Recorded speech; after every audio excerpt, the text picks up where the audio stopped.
सभी को नमस्कार साथियों, मैं प्रशांत बहुत। और साथियों, आज हमारे साथ वीडियो में है निर्देश सिंह जी। सबसे पहले स्वागत है आपका। Thank you.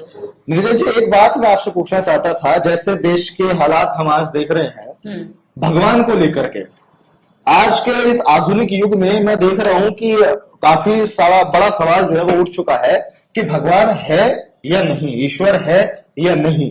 तो अब इसके बारे में आप क्या कहना चाहेंगे कि कौन से लोग ऐसे हैं जो ये मानते हैं कि भगवान नहीं है, ईश्वर नहीं है?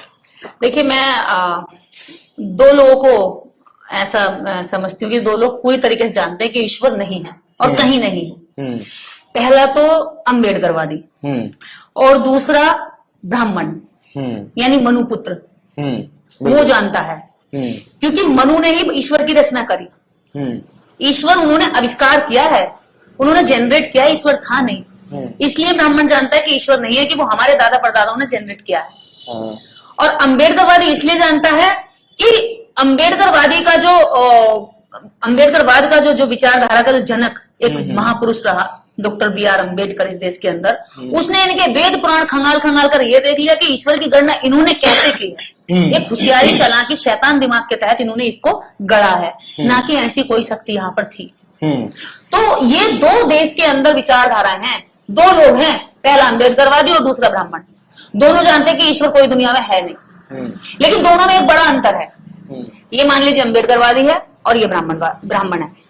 अम्बेडकरवादी चाहता है कि आडंबर, पाखंड और अंधविश्वास लोगों के दिमाग से छट जाए, लोग इंसान बन जाए, लोग अच्छे बन जाए, देश खुशहाल हो जाए। लेकिन ब्राह्मण चाहता है कि लोग आडंबर से बाहर ना निकले, इसी में उलझा रहे।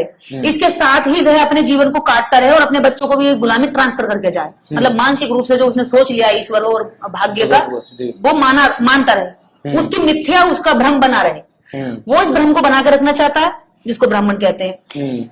ये उस भ्रम को तोड़ना चाहता है, जिसको अम्बेडकरवादी कहते हैं। अब दोनों का ये पहला अंतर हो गया। दूसरा, अम्बेडकरवादी को कोई भी लालच नहीं है लोगों को भ्रम से निकालने के लिए, तब भी वो निकाल रहा। अच्छा, उसको कोई लालच नहीं है। अगर एक अम्बेडकरवादी हो चुका है तो उसने अपने घर से आडंबर छोड़ दिया, अपने बच्चों से छोड़ दिया, अपने रिश्तेदारों को छोड़ दिया, और उसने अगर अम्बेडकरवाद को ठीक से पढ़ लिया तो वो चाहेगा कि पूरा देश छोड़ दे, पूरा देश अच्छा बन जाए, जो चीज मैंने अच्छी जानी वो सब अच्छा जाने।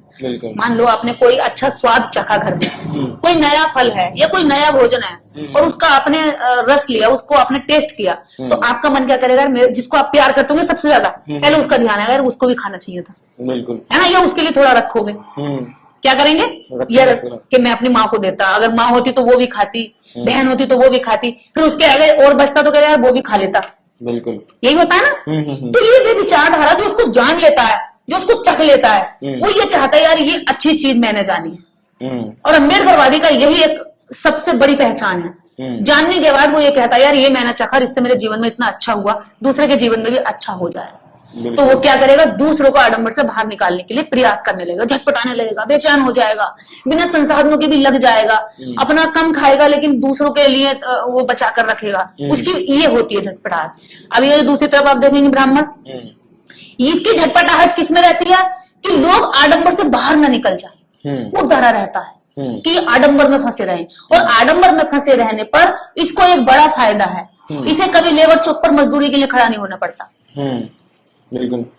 कभी देखा है आपने लेबर चौक पर कोई ब्राह्मण? चलिए हम सर्वे कर लेंगे, तो कल से हम सर्वे कर लेते हैं कितने चौक पर चलते हैं। हम 20-50 चौक पर चलते हैं अलग अलग शहरों के, और हम चल के सर्वे करते हैं कि भैया कौन जात हो, कि भैया कौन जात हो। देखना, एक ब्राह्मण ढूंढ के अगर हम लिया है तो मैं मान जाऊंगी कि लेबर चौक पर ब्राह्मण पाया जाता है। बिल्कुल। क्या तुमने कभी अपने घर मकान दुकान बनवाए कभी देखा है कि मजदूरी करता हो कोई ब्राह्मण आया हो? है? लेकिन ठाकुर देखा होगा, ठाकुर होते हैं। मेरे घर में खुद मिला मैंने मकान बनवाया तो वो ठाकुर थे। बिल्कुल। पेंटिंग करने वाला ठाकुर था, राजमिस्त्री ठाकुर था।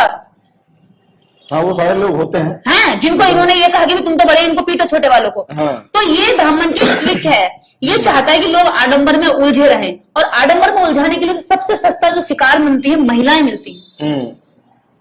उससे उसके दो काम होते हैं। महिला शिकार होगी तो समझ लो अब बच्चे को वो अपने आप शिकार कर देगी, बिल्कुल है। आराम से। ये वो परजीवी है, आपने परजीवी एक बेल देखी होगी, अमर बेल, जो पीले रंग की हो जाती है, पेड़ पर डाल देते, सूखी डालोगे तो वो हरी हो जाती है। बिल्कुल। हाँ। परपोषी, वो अपना भोजन स्वयं नहीं बनाती, उसकी कोई जड़ें नहीं होती, किसी भी पेड़ पर पड़ती है और पेड़ को पूरा घेर लेती है और ऐसे दिखाती है मैं कितनी मेहनती हूँ, बिल्कुल, मैं चारों ओर तुझे घेर के बैठी हूँ, हाँ। और मेरी वजह से तेरी सुरक्षा हो रही है, हाँ। अगर मैं नहीं होंगी तो तुझे तो कोई भी खा जाएगा, बिल्कुल, तुझे तो नष्ट कर देगी, तुझे तो ये जला देगी गर्म धूप। लेकिन सच्चाई क्या होती है, वो सच्चाई नहीं बताती हाँ। कि मैं तो तेरा ही भोजन ग्रहण कर रही है, तेरा ही भोजन मैं खा रही हूँ, हाँ। तुझे मेरे लिए ज्यादा मेहनत करनी पड़ रही है। तो ये ब्राह्मण की ट्रिक है, इसलिए वो आडंबर से निकालना नहीं चाहता, क्योंकि उसका इसमें फायदा है। और अम्बेडकरवादी का कोई फायदा नहीं है, ना तो उसका ये फायदा कि वो उसमें फंसा रहे, कभी उसको कोई फायदा नहीं, क्योंकि उसने अपना जीवन ठीक कर लिया। तो आपका आप कौन सी कैटेगरी में आते हैं? देखिए, मेरी कैटेगरी तो लोगों को खुद पता है, मैं अपनी कैटेगरी का टैग लगाकर अपने मुंह से नहीं बता सकती। मैं एक स्वतंत्र इंसान हूँ और भारत के आजाद नागरिक हूँ। अगर भारत का संविधान अभिव्यक्ति की आजादी इस ब्राह्मण को देता है तो मुझे अम्बेडकरवादी को भी देता है। बिल्कुल। अगर इस ब्राह्मण में करोड़ों लोगों की भावनाएं कुचलने के बाद भी ये कहने की क्षमता है कि मेरी भावना आहत हो गई, तो मेरे अंदर और मुझे भी ये कहने का हक है, जो दूसरों की भावनाओं की कदम कदम पर कदर करती है उसकी भी भावनाएं, और वो भी संविधान के इस अधिकार में आती है कि मेरी भावनाएं तुम्हारे इस कुचलन से आहत होती है। बिल्कुल। तुमने पत्थर समझकर करोड़ों लोगों की भावनाएं आडंबर में उलझा कर रखी और आज भी उलझाने के लिए चले हुए हो और आज भी लगातार प्रयासरत हो।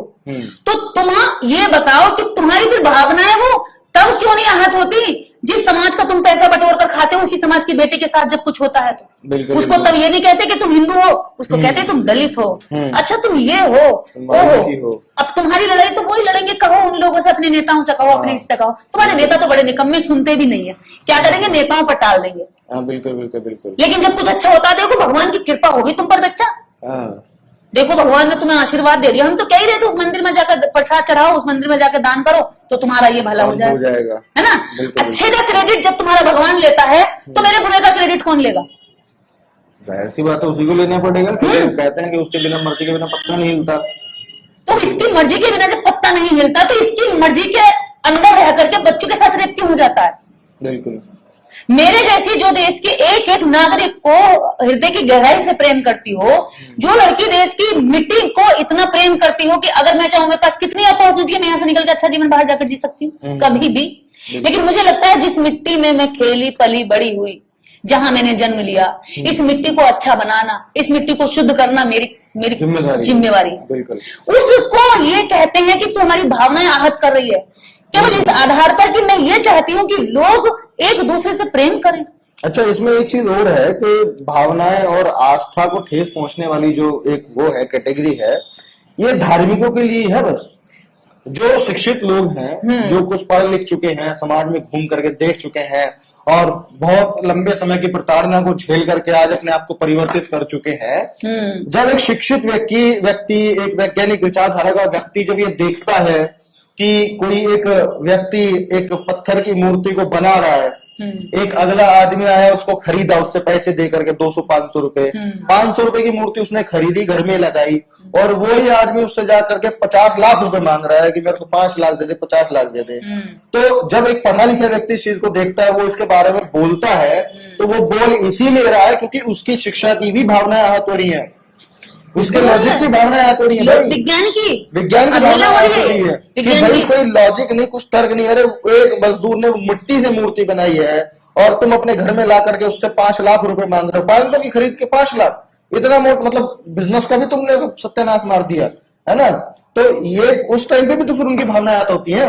उनको समझना चाहिए ना, जब मूर्ति अगर पैसा दे तो बेचता क्यों? हाँ, बेचने वाला क्यों बेचता भाई, वो बना करके रखे, लेता वही होता है सबसे बड़ा। अगर धार्मिकों की भावनाएं आहत होती हैं तो भाई जो शिक्षित व्यक्ति लोग हैं और जो लॉजिक और तर्क को देख करके आगे अपने जीवन में बढ़ते हैं, और जब वो ये कर्मकांड और फालतू की चीजें देखते हैं, उनकी भावनाएं भी आहत होती हैं और इसीलिए वो बोलते हैं, और बोलना भी चाहिए।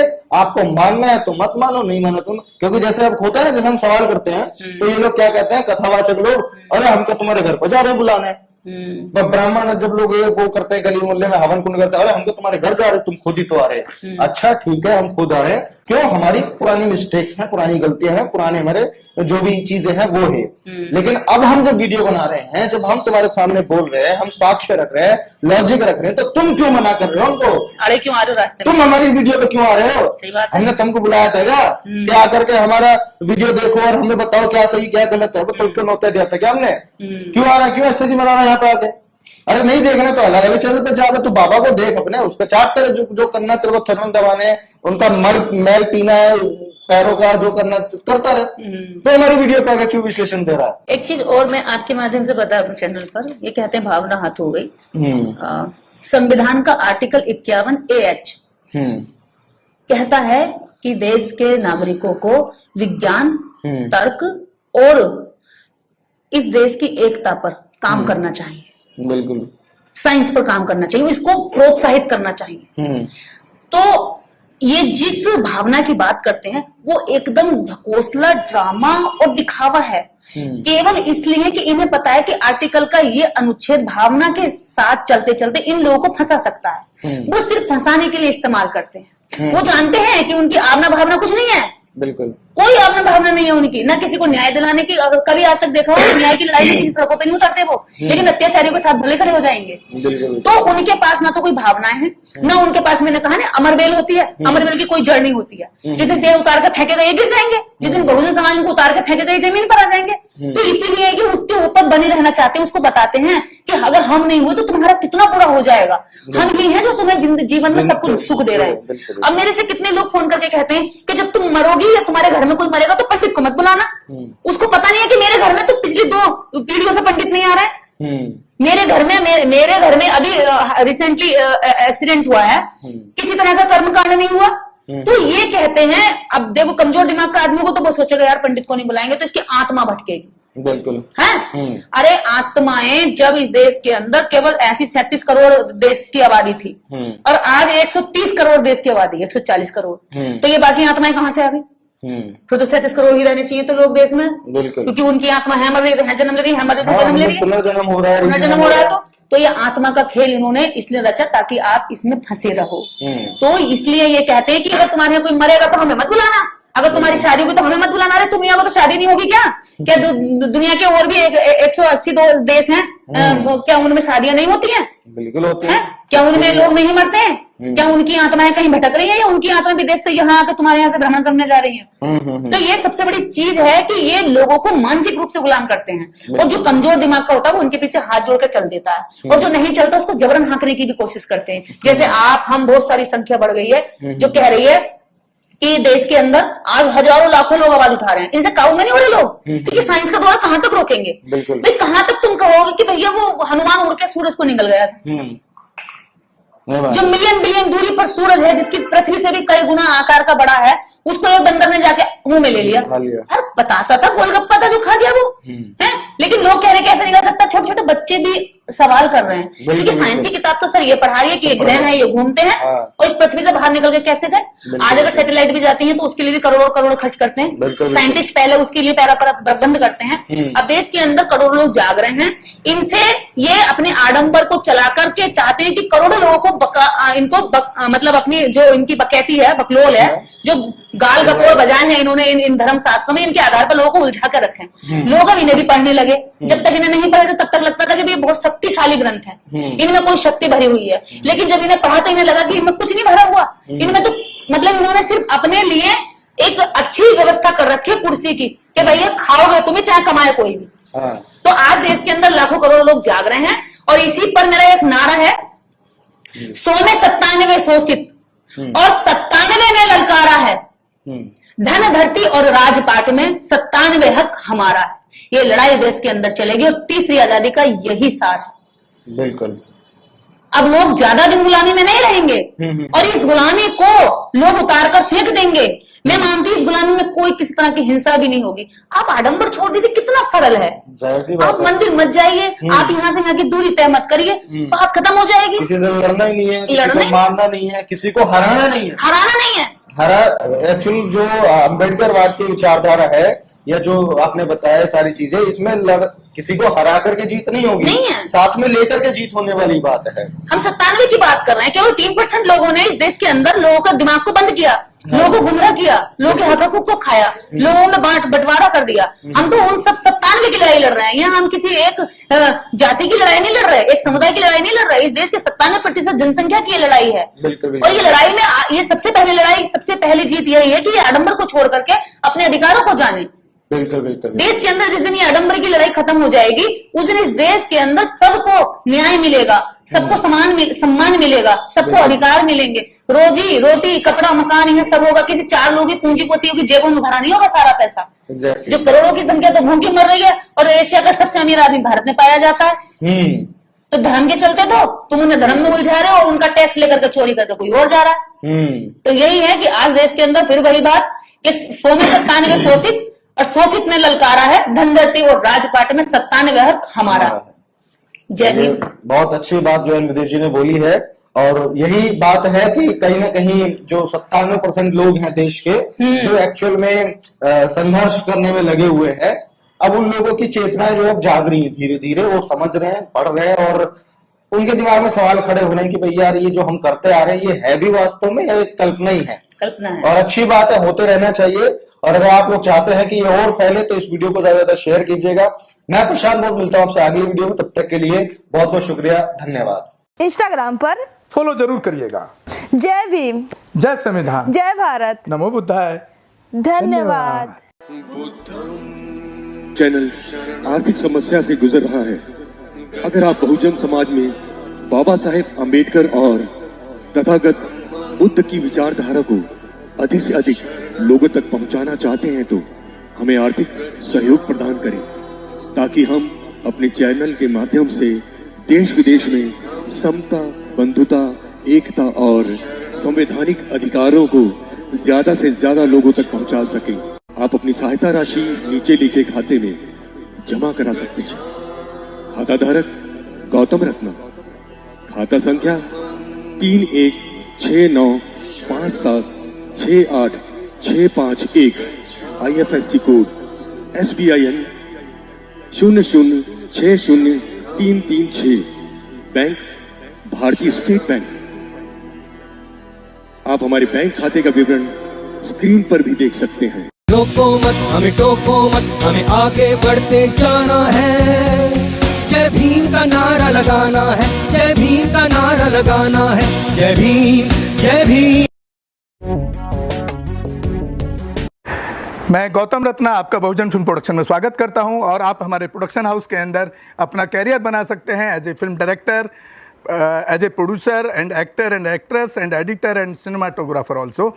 अगर आपको फिल्म से रिलेटेड कुछ भी प्रोजेक्ट आपको बनवाना है, तो हमारे पास में पूरा सेटअप है, जिसमें फिल्म कैमरा है, शूटिंग लाइट्स है और एडिटिंग है। सारा A to Z एक ही जगह पर आपको हमारे यहाँ पर मिल जाएगा। तो दोस्तों आप हमें कांटेक्ट कर सकते हैं हमारे नंबर्स पर 9810085714 और 8510005714। हमारे वेबसाइट पे विजिट कर सकते हैं www.filmserviceindia.com, और हमें मेल भी कर सकते हैं gautamfilmsproduction@gmail.com पर। धन्यवाद।